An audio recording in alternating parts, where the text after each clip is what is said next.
Good morning student.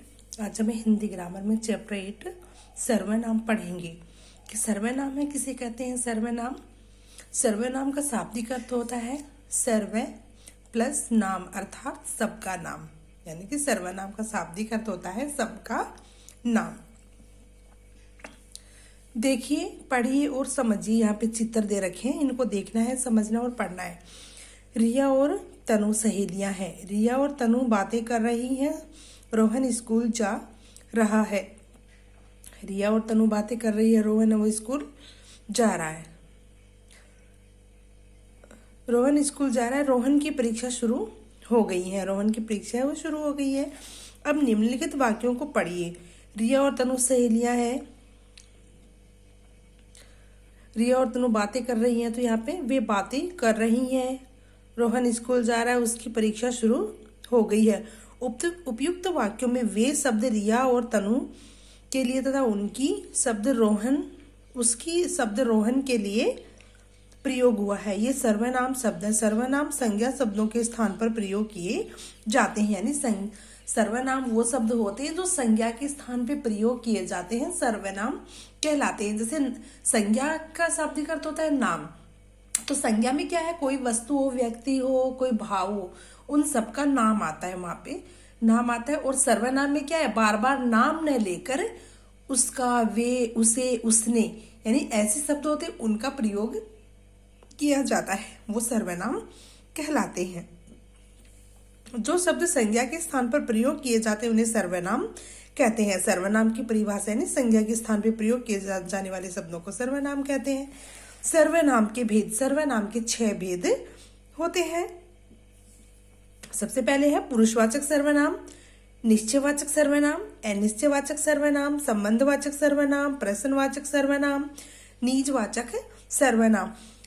सबसे पहले आता है पुरुषवाचक सर्वनाम। पुरुषवाचक सर्वनाम होता है, इसमें जो व्यक्ति होता है वो, इसमें कौन से शब्दों का प्रयोग होता है, जो इसमें वो उन शब्दों का प्रयोग होता है जो बोलने वाले, सुनने वाले और अन्य व्यक्ति के लिए होता है, यानी किसी पुरुष के लिए इसमें होता है। यानी वे शब्द होते हैं जो सुनने वाले, बोलने वाले व्यक्ति के लिए प्रयोग होता है, उन्हीं शब्दों को पुरुषवाचक सर्वनाम कहते हैं। दूसरा आता है निश्चयवाचक सर्वनाम। निश्चयवाचक सर्वनाम में कोई व्यक्ति, वस्तु के लिए ये जो सर्वनाम है ये निश्चयपूर्ण जो होता है, यानी इसमें निश्चितता होती है।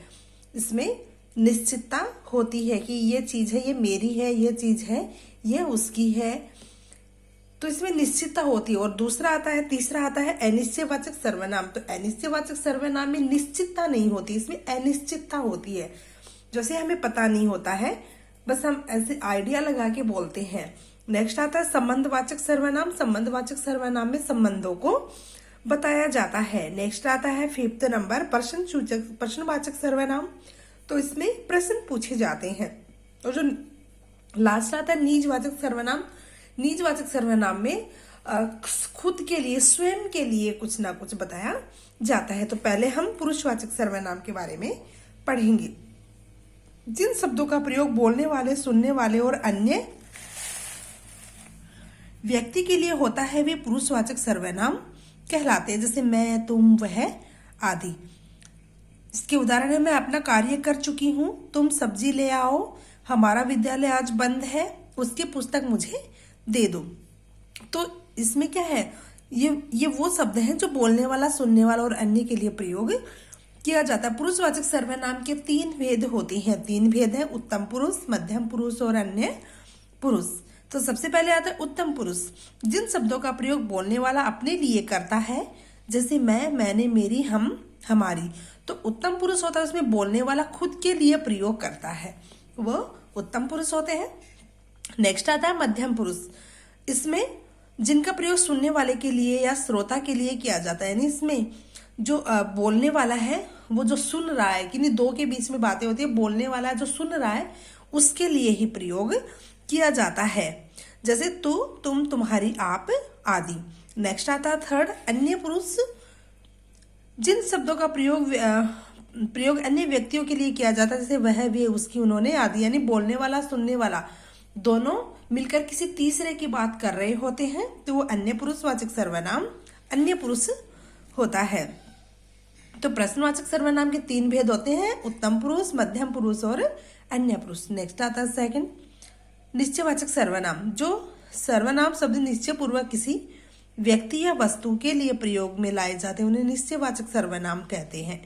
यह माधव की पुस्तक है, वह मकान सुंदर है, ये फूल ले जाओ, वे लकड़ियां उधर रखो। तो इसमें क्या निश्चितता रहती है कि यह माधव की पुस्तक है, यानी पुस्तक उसकी निश्चितता है कि पुस्तक है किसकी है, माधव की है। वह मकान सुंदर है, यानी वह मकान, किसी मकान को देख के बताया जा रहा है कि वह मकान है वो सुंदर है, तो उसमें निश्चितता है यानी कि वो सुंदर है तो है। ये फूल ले जाओ, ये फूल ले जाओ यानी तुम्हें ले जाने, इसमें निश्चितता है कि फूल हैं वो हैं। वे लकड़ियां उधर रखो, और जो लकड़ियां हैं वो उधर रखो, तो इसमें लकड़ियां हैं वो निश्चित है कि लकड़ियां हैं यहाँ पे, इनको उधर रखना है।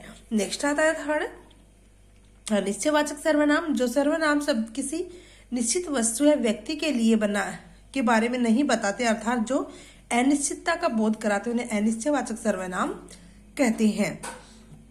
जैसे उदाहरण है इसका, सबको भोजन के लिए बुलाओ, कोई एक पुस्तक ले आओ, भिखारी को कुछ दे दो, बाहर कोई आया है, यानी इसमें अनिश्चितता रहती है। नेक्स्ट आता है फोर्थ, संबंधवाचक सर्वनाम। जो सर्वनाम शब्द वाक्य में दो अलग अलग बातों के बीच संबंध बताने का कार्य करते हैं उन्हें संबंधवाचक सर्वनाम कहते हैं।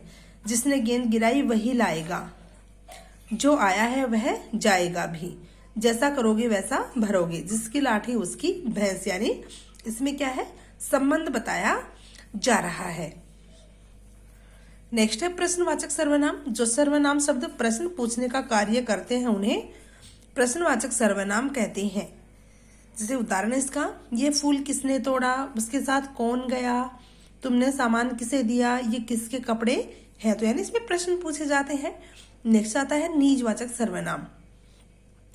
जिन सर्वनाम शब्दों का प्रयोग अपने लिए किया जाता है उन्हें निजवाचक सर्वनाम कहते हैं। यानी इसमें क्या है, ये वो शब्द होते हैं जिनका प्रयोग अपने खुद के लिए किया जाता है, यानी खुद के बारे में बताया जाता है। कुत्ता अपने आप लौट आया, यानी यहाँ पे कुत्ता है उसके बारे में बताया जा रहा है कि कुत्ता है वो अपने आप ही लौट आया। मैंने स्वयं उसे जाने को कहा, उसे खुद अपना काम करना चाहिए, तुम स्वतः वहां जा सकते हो, यानी निज मतलब खुद के बारे में बताया जाता है।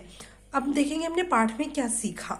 जो शब्द संज्ञा के स्थान पर प्रयोग किए जाते हैं उन्हें सर्वनाम कहते हैं। सर्वनाम के 6 भेद होते हैं, पुरुषवाचक सर्वनाम, निश्चयवाचक सर्वनाम, अनिश्चयवाचक सर्वनाम, संबंधवाचक सर्वनाम, प्रश्नवाचक सर्वनाम और निजवाचक सर्वनाम। तो ये सर्वनाम है, ये आपको पढ़ने हैं।